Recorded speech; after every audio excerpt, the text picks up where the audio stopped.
live, pose. Yes. Okay, yes. Okay, what's up, everybody? Shake them tits, shake them tits. Shake them tits. All right, what's up, y'all? It's your girl, Bondy Blue, and I am back for this week's episode of Pose, okay?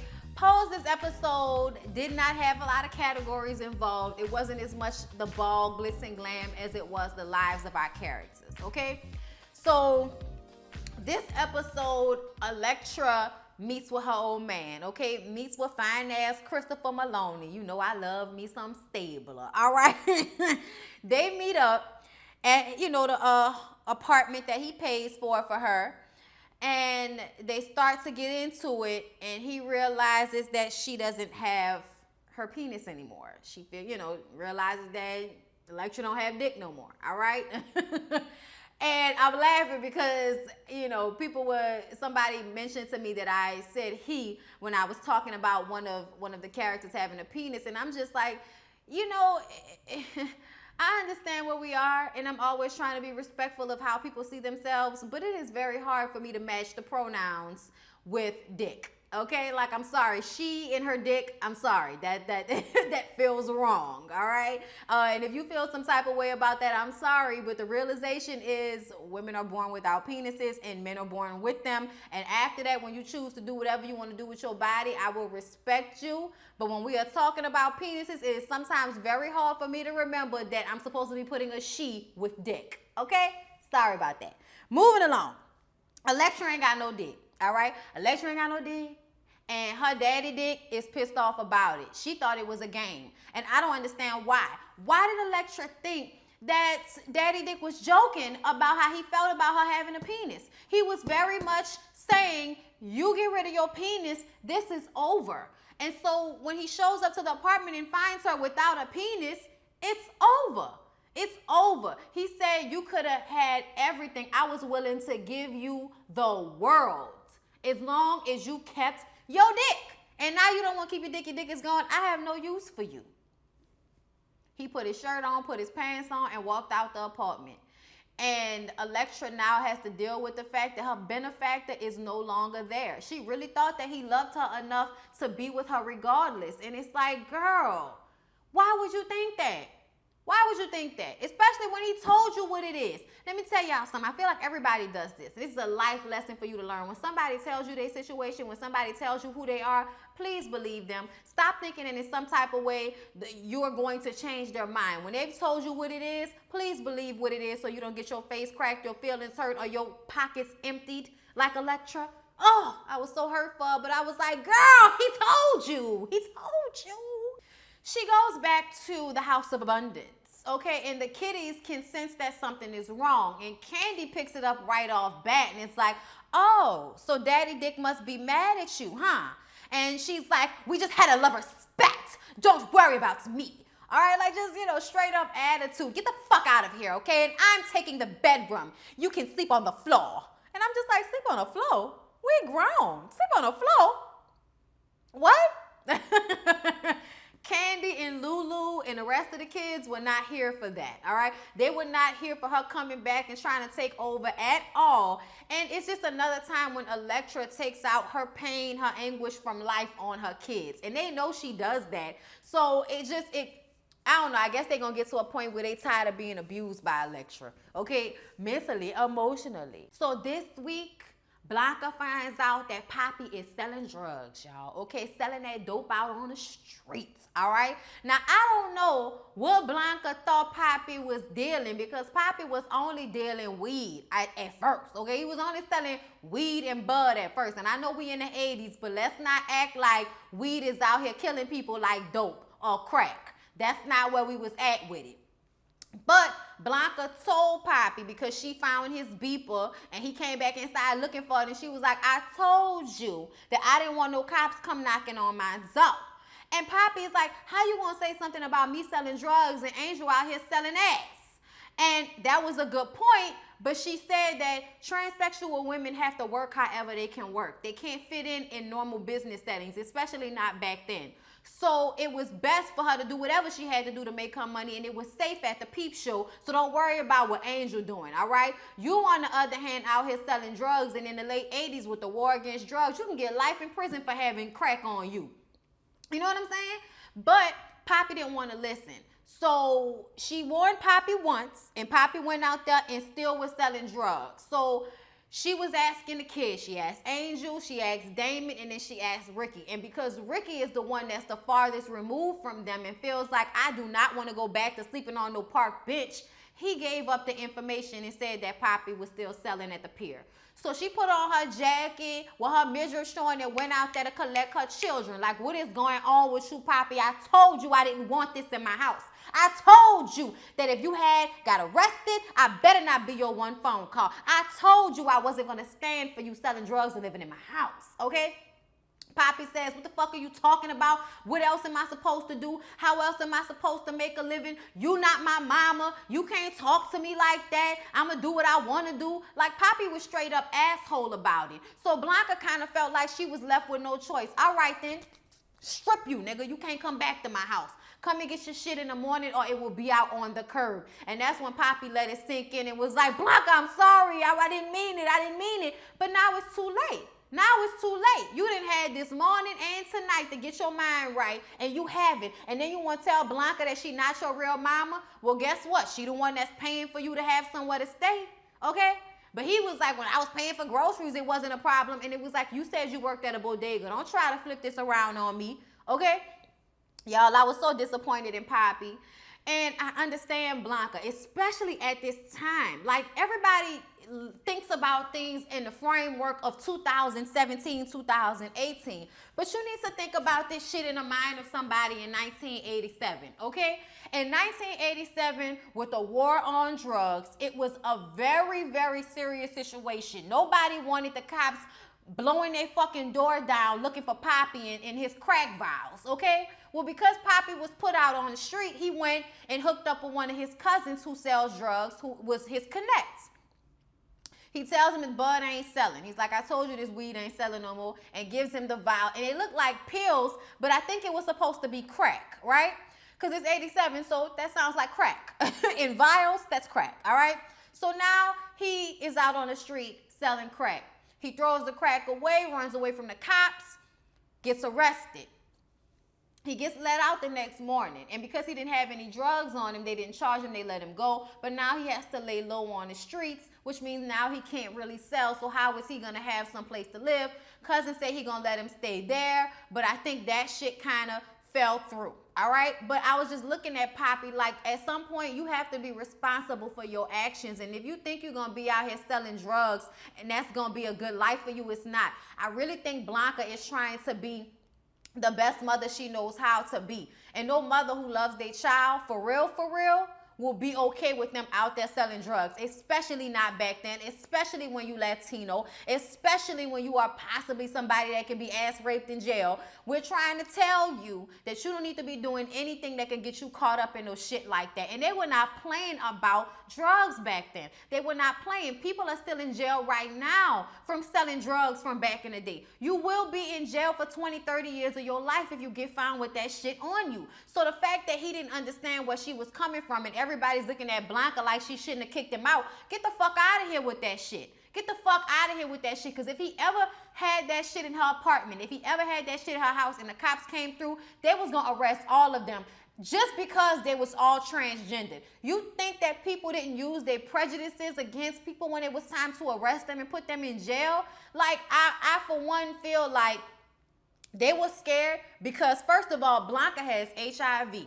And if drugs were found in her house and she the one whose name is on the lease, she's going to get put in jail. If they find out Angel lives there, if they decide to put everybody in jail for drug charges, which is very much something that could have happened, think about these transgendered women having to be put in male jail because they have penises. Because please believe me, Please believe me that they would have went to male prisons back then. And if they would have went to male prisons, looking how they look, they would have been ran through and raped on a regular basis. I don't think people understood the gravity of the situation and why Blanca felt the way she felt about Poppy selling drugs. The next morning, he comes back to get his stuff, and he's still trying to plead for Blanca to let him stay, and in the process gets into a whole fist fight with Ricky because he blames Ricky. When really, Ricky is desperate too. Ricky don't want to go back out on the streets. He don't want to be in jail. Like, nobody wants to deal with whatever Poppy could bring to them with selling drugs. Everybody act like, oh, he's just selling and he out there and then he come home. It don't work like that. Well, you know, not everybody mad. Damon mad, Angel mad.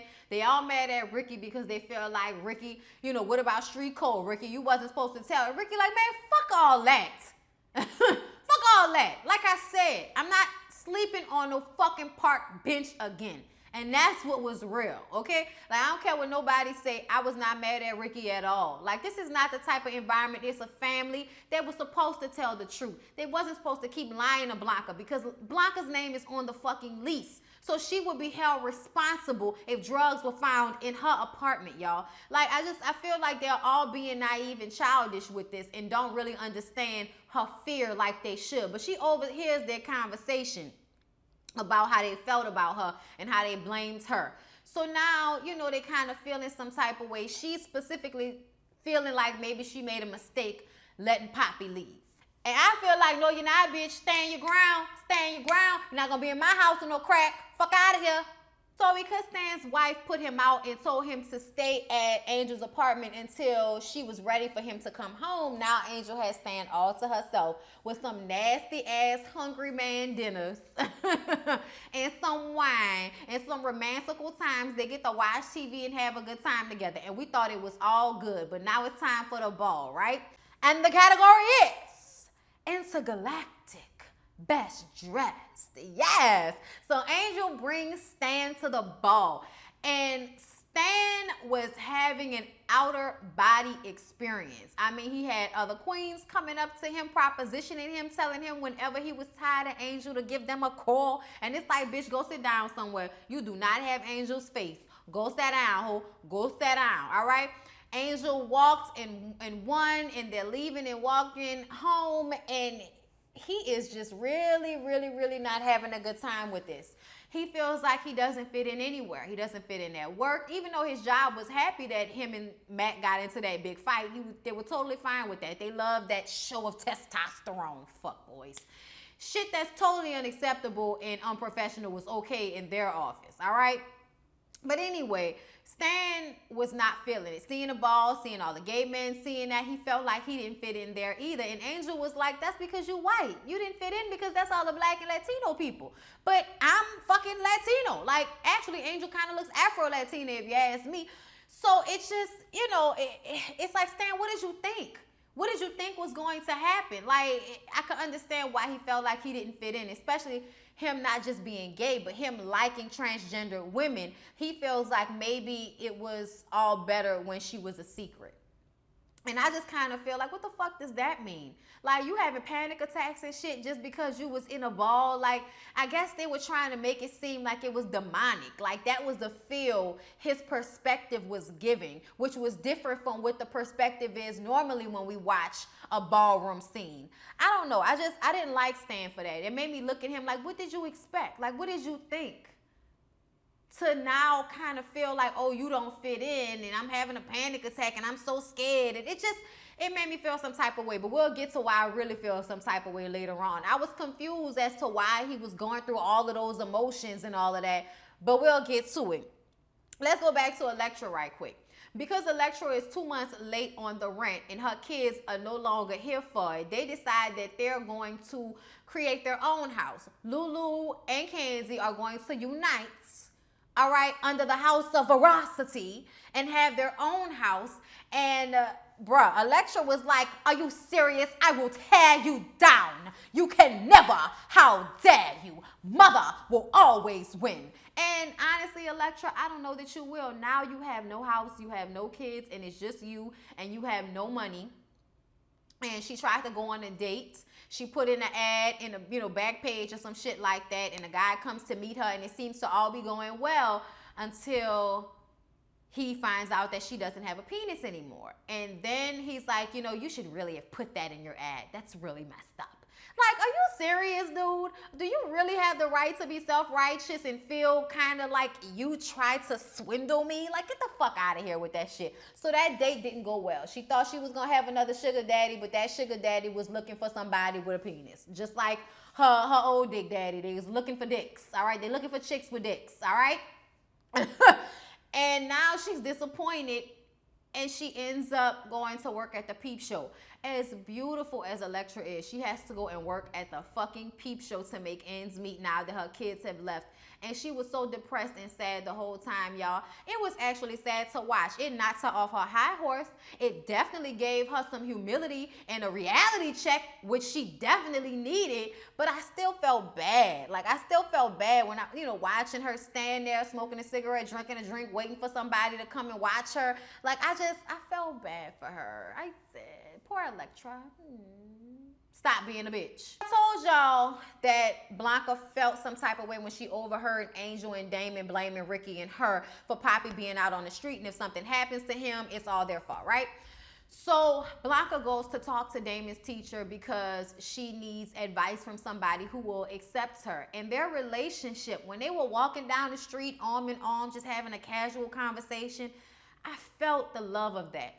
I felt the love of that because I feel like even though this is the norm in their life, in 87, there weren't a lot of black women or black people, period, who were so open to alternative forms of lifestyle. You know what I'm saying? To her being transgendered and being so open and loving and looking at her as a woman and as a person instead of looking at her as some type of mistake, which is how other people, or some atrocity to God. Like, that's how people look at transgender people or gay people sometimes.